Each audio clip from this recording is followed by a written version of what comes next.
আসসালামু আলাইকুম সুপ্রিয় দর্শক। প্রশ্ন হলো, সামরিক সক্ষমতায় কে এগিয়ে, ন্যাটোভুক্ত দেশগুলো সম্মিলিতভাবে নাকি রাশিয়া এবং চীন এগিয়ে আছে? এটি যদি আমরা বিচার বিবেচনা করতে চাই তাহলে জোটের বা এলাই যারা আছে তাদের সামরিক সক্ষমতা, স্থল জল নৌ বিমান বাহিনীর সক্ষমতা, কি পরিমাণ অস্ত্রশস্ত্র আছে সেগুলো বিচার বিবেচনা করে হিসাবটা করে ফেলা যায়।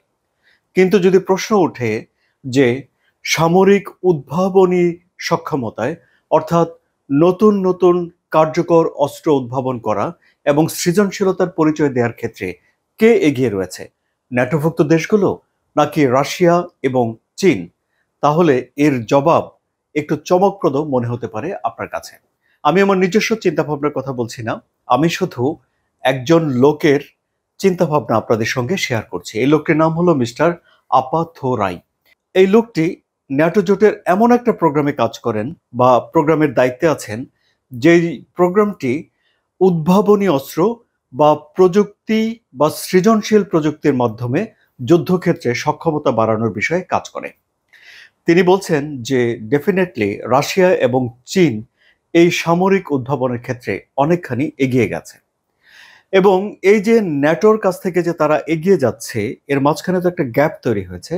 এই গ্যাপ পূরণ করার জন্য তিনি কানাডা এবং কানাডার মতো ন্যাটোভুক্ত অন্যান্য যেসব দেশগুলো জিডিপিতে তাদের সামরিক খাতে ব্যয় বাড়াচ্ছে তারা বিশেষ ভূমিকা রাখতে পারে বলে তিনি মনে করেন এবং মন্তব্য করেছেন।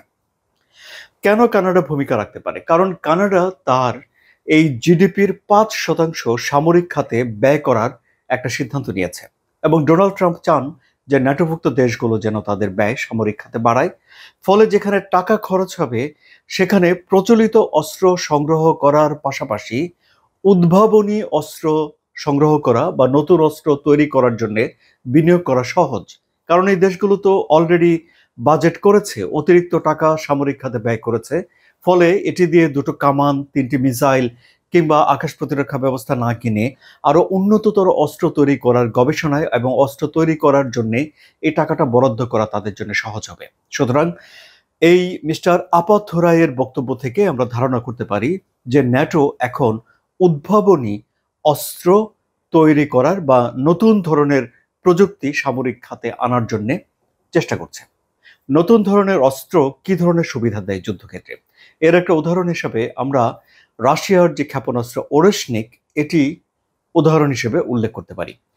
দিনেপ্রো শহরে এটি রাশিয়া ব্যবহার করেছে এবং এরপর ভ্লাদিমির পুতিন বলেছেন যে এই ক্ষেপণাস্ত্রটি থামানোর মতো কেউ নেই, অর্থাৎ কোনো আকাশ প্রতিরক্ষা ব্যবস্থা একে থামাতে পারবে না, অর্থাৎ কোনো রাডার সিস্টেম একে চিহ্নিত করতে পারবে না।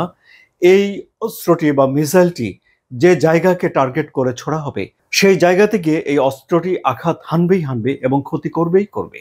আবার ধরুন সৃজনশীল এবং উদ্ভাবনী একটা আক্রমণের কথা আপনাদেরকে বলি। এর উদাহরণ টানার জন্য আমাদেরকে ইউক্রেনকে সামনে আনতে হবে।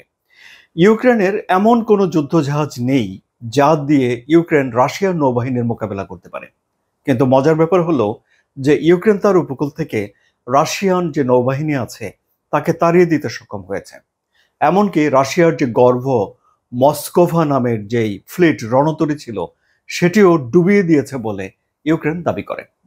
এই ক্ষেত্রে ইউক্রেন ড্রোন ব্যবহার করেছে, ওয়াটার ড্রোন ব্যবহার করেছে, মানে পানির নিচে যে ড্রোন কাজ করে সেগুলো ব্যবহার করেছে, এবং এই ধরনের সৃজনশীল অস্ত্র যুদ্ধক্ষেত্রে তারা ব্যবহার করে কিছুটা সুবিধা আদায় করে নিয়েছে। এবং এই ধরনের অস্ত্রগুলো রাশিয়া এবং চীনের কাছে ব্যাপক পরিমাণে রয়েছে। কিছুদিন আগে এই যে দ্বিতীয় বিশ্বযুদ্ধে বিজয়ের 80তম দিবস উদযাপন করা উপলক্ষে চীন বিশ্বের 26টি দেশের নেতাদের ডেকে নিয়ে তাদের দেশের যে সামরিক সম্ভার দেখিয়েছিলেন, সেখানে কিন্তু বেশ কিছু আন্ডারগ্রাউন্ড ওয়াটার ড্রোন ছিল, এবং নতুন নতুন প্রযুক্তিগুলো কিন্তু চীন দেখিয়ে দিয়েছে সবাইকে নীরবে, অর্থাৎ তার সামরিক সক্ষমতার একটা পরিচয় কিন্তু দিয়ে দিয়েছে। আবার ধরুন রাশিয়ার কথা যদি আমরা বিবেচনা করি তাহলে রাশিয়া প্রতি মাসে 4,000 থেকে 5,000 ড্রোন উৎপাদন করে থাকে, যেই উৎপাদনের ধারে কাছে এখনো পর্যন্ত ইউরোপের দেশ বা ন্যাটো পৌঁছাতে পারেনি। আবার ধরুন সিগনিফিকেন্টলি এই যে স্থলে তো তাদের যুদ্ধ চলছেই, কিন্তু আকাশপথে রাতের বেলা রাশিয়া এই 800, 900, 1200 ড্রোন মিসাইল দিয়ে আক্রমণ করে ইউক্রেনকে ব্যতিব্যস্ত করে তুলেছে। ফলে বোঝাই যাচ্ছে যে রাশিয়ার কাছে বিপুল পরিমাণে ড্রোনের মজুদ রয়েছে। সুতরাং যুদ্ধক্ষেত্রে ড্রোন একটা বৈপ্লবিক পরিবর্তন এনেছে। আগামী দিনের যুদ্ধে ড্রোন সবচেয়ে বেশি ব্যবহৃত হবে বলে একটা ধারণা করা যায়। কেন? কারণ এত করে নিজস্ব সম্পদ এবং নিজের জনবল সেনাদেরকে নিরাপদে রাখা যায় এবং অন্যের সম্পদ এবং জনবল সেনাদেরকে ঝুঁকির মুখে ফেলে দেয়া যায় দূর নিয়ন্ত্রিত যন্ত্রের মাধ্যমে। রাশিয়া এবং চীনের একটা সক্ষমতার কথা আমি আপনাদেরকে বললাম, যা ন্যাটোর সেই সিনিয়র কর্মকর্তা উল্লেখ করেছেন।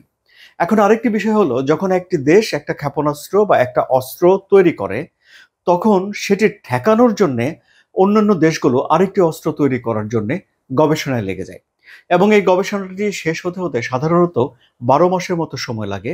অর্থাৎ একটা অস্ত্র উদ্ভাবন হলে এর পুরো যে সার্কেল, এটি পূরণ হতে হতে 1 বছর সময় লাগে। 1 বছরের মধ্যেই এটি তৈরি হয়ে যায়। যেমন কেউ যদি মিসাইল ছোড়ে তাহলে আকাশ প্রতিরক্ষা দিয়ে সেই মিসাইলকে আকাশে ভেঙে দেওয়ার চেষ্টা করা হয়। কেউ যদি ড্রোন ছোড়ে তাহলে আকাশে সেটিকে ভেঙে দেওয়ার চেষ্টা করা হয়। এরকম নতুন নতুন অস্ত্র উদ্ভাবন করা হয়। সেই অস্ত্রকে ঠেকিয়ে দেওয়ার জন্য আরেকটা অস্ত্র উদ্ভাবন করা হয় এবং এই যে জাতিসংঘে জেলেনস্কি বলেছেন যে সাম্প্রতিক সময়ে এই যে অস্ত্র প্রতিযোগিতার ভেতরে বিশ্ব ঢুকে গেছে, এমনটি আগে কখনো হয়নি এবং এটি সবচেয়ে বেশি গতিশীল করেছে রাশিয়া। কারণ রাশিয়া তার অর্থনীতিকে সামরিক নির্ভর করে তুলেছে এবং রাশিয়ার এই অস্ত্র তৈরি এবং তা ব্যবহার করার অর্থাৎ আক্রমণ করার লক্ষ্য হলো ইউক্রেন এবং আমরা দেখতে পাচ্ছি যে ন্যাটোর সঙ্গেও রাশিয়ার একটা উত্তেজনা চলছে। সুতরাং এই পরিস্থিতিতে এসে এখন ন্যাটো যখন হিসেব করে বের করে যে রাশিয়া এবং চীন সম্মিলিতভাবে সৃজনশীল অস্ত্রের দিক থেকে এবং সক্ষমতার দিক থেকে ন্যাটোকে ছাড়িয়ে যাচ্ছে, তখন ন্যাটোভুক্ত 32টি দেশ ডেফিনেটলি এই খাতে রাশিয়া এবং চীনকে পেছনে ফেলার জন্য এক ধরনের প্রতিযোগিতা করবে এবং অর্থ বরাদ্দ করবে। ফলে অস্ত্রের ঝনঝনানি আগামী দিনে বিশ্বে বাড়বে বলেই ধারণা করা যায়। আপনাদের কি মনে হয় সুপ্রিয় দর্শক? আপনাদের মতামত কমেন্টে জানান। আলোচনা যদি ভালো লাগে তাহলে সাবস্ক্রাইব করে চ্যানেলের সঙ্গে থাকুন। ধন্যবাদ।